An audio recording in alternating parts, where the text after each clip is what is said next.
This is the Chat City interviews from 103.2 Preston FM. I think it was about Thursday last week, I played an interview that John Payton did way back now in January 2013. And John visited the therapy garden in Ashton Park here in Preston. And I did introduce John as doing the interview. And at the end of the interview, I said, John, who is no longer with us.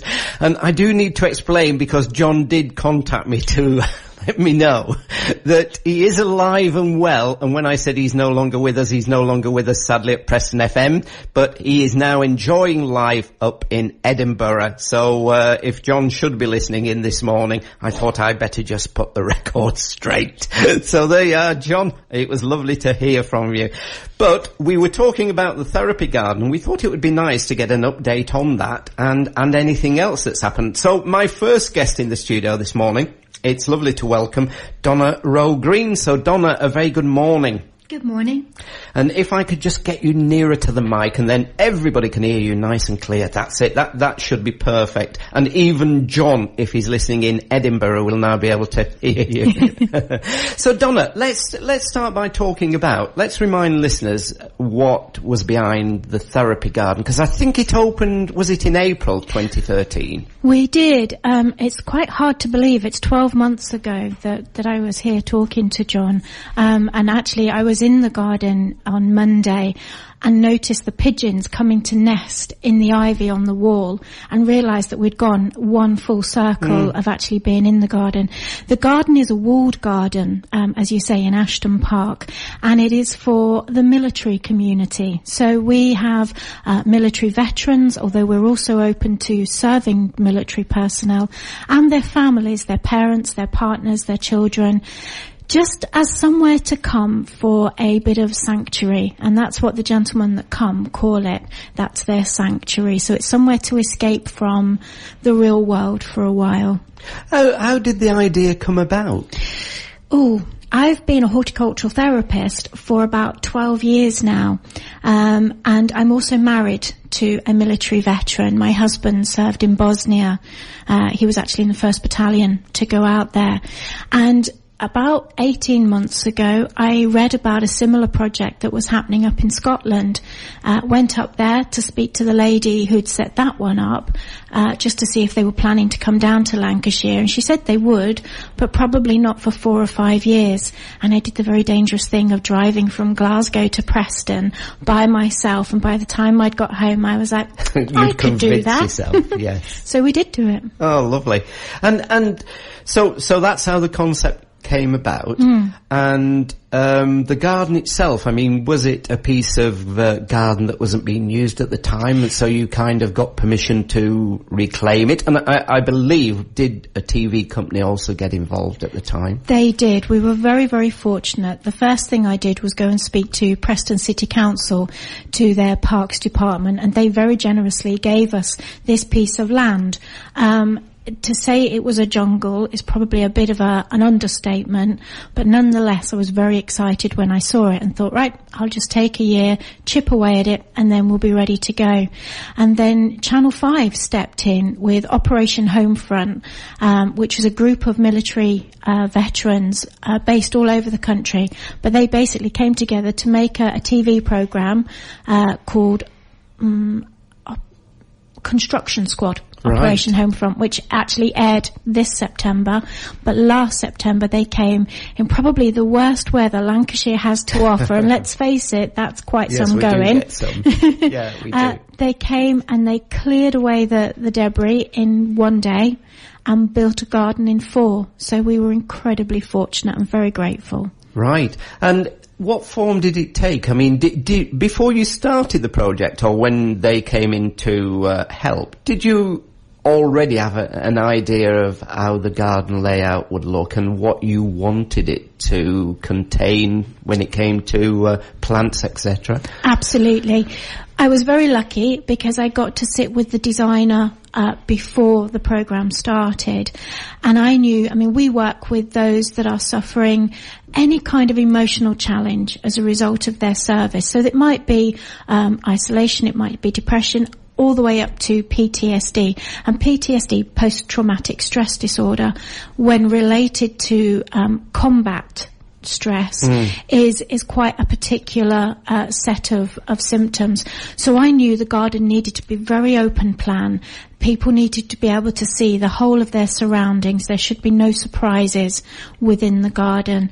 So I was able to sit with Graham Third, who was the garden designer, and chat with him about the things that we needed. And he came up with the perfect design. Right. And did you have the thought, or did you know beforehand that the garden would probably be well attended, that people would go along there? The honest answer is I had no idea. I didn't know how it would pan out. Everybody just kept saying to me, build it and they will come. So that's what we did. We did it with no expectations, and people are coming. There are veterans using the garden. Their families are using it, and the feedback that we're getting is very touching. It's clearly making a difference. So yes, we just did it to see what happens. So is it very much a kind of sensory garden, a kind of, a garden where you can go and you can relax and the senses are calm by what you see and also by the smell of the plants? Were the particular plants that you wanted to put in there that would create this kind of ambience and this kind of feeling that if you go and sit there, all is calm? In part, it's not, although I would probably say that every garden you enter is a sensory garden, but it hasn't been built as a sensory garden. We actually had lots of empty beds by the end of the TV company's build.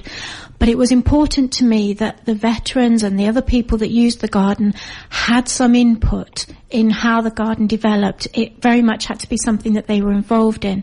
So we've grown lots of fruit, vegetables, herbs, flowers. We very much take our lead from those veterans.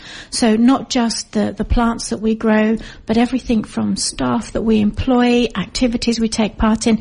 This isn't my garden. This is their garden. They make the decisions, and I try to make it happen. So it's actually a working garden in many ways? Oh, yes, very much so, yes. I mean, there are plenty of benches and plenty of quiet areas where people can go and relax. On the other hand, there are lots of jobs to do, so if people want to just get involved and really just get distracted from whatever's going on in their head, there is plenty of opportunity. So, as we say, nearly 12 months on then, the garden is still there, people are going enjoying the garden, and I believe there's other activities now that are taking place. Is that right, Donna, that you've involved with? Absolutely. We have a couple of main activities that go on now. We have a photography course once a month, where a wonderful photographer who has such an eye for nature comes in and teaches our veterans how to use their cameras, how to get the best from them, and they're taking some stunning photographs. I have to say I'm really proud and impressed of what they're doing. The other thing that we do is a carpentry course. We use the Grange Community Garden. Frank, who runs the workshop, the carpentry workshop there, is doing wonders with our veterans. They're creating planters that we then can donate to local parish councils, local areas for their war memorials. So the thing to understand about military personnel is they have this overwhelming desire to serve. Whether they're still in the armed forces or not, they still have this need to be involved with local communities, to be giving, to be serving. And this just seemed like a really good way to do it. So they make the planters, and they make them to such a beautiful standard. I have to say that they're beautiful planters. We grow the plants on site, and then we can take them out to those sites, and then local communities have got them for forever.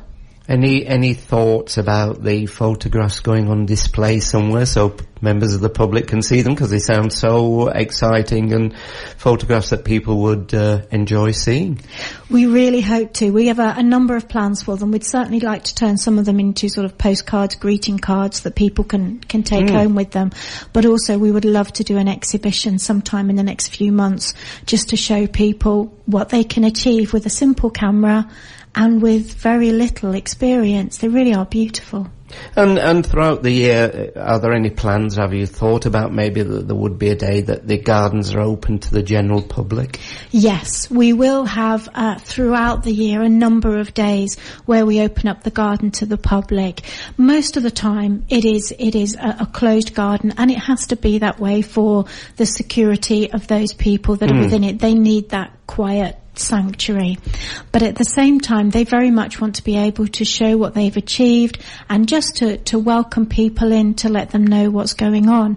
So yes, there will be lots of opportunities throughout the year. We haven't put our calendar together yet, but within the next couple of weeks there will be an events calendar that we can share at what we're achieving with everybody else. Right. And you mentioned it yourself, and I was going to ask anyway. You're a self-employed horticultural therapist.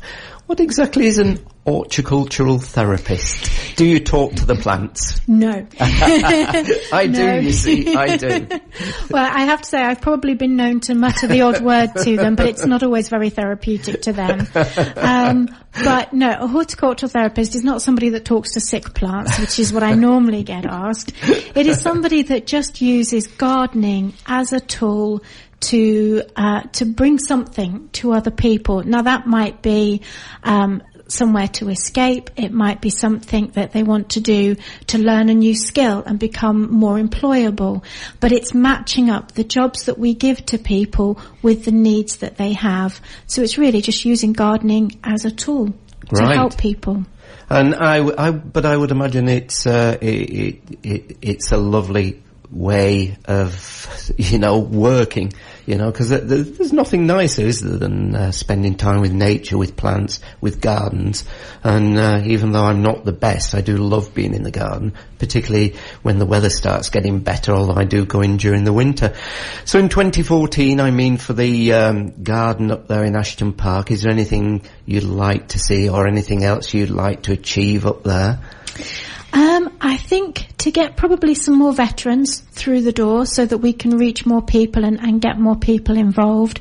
But really just to build on what we've done already. We grew a huge amount of produce last year. Considering it was our first year, I was quite stunned. Right. So just to carry on growing, increase the area that we can grow in, and just to keep it going and see where it leads. At the end of the day, it's not my plans, it's the veterans' plans. So I'm a bit excited to see what they come up with. Yes. How do people usually find out then about the garden? You were saying you would like to see more veterans using the garden. How do they normally? Is it word of mouth, or is there a website, or can people find out more about it online?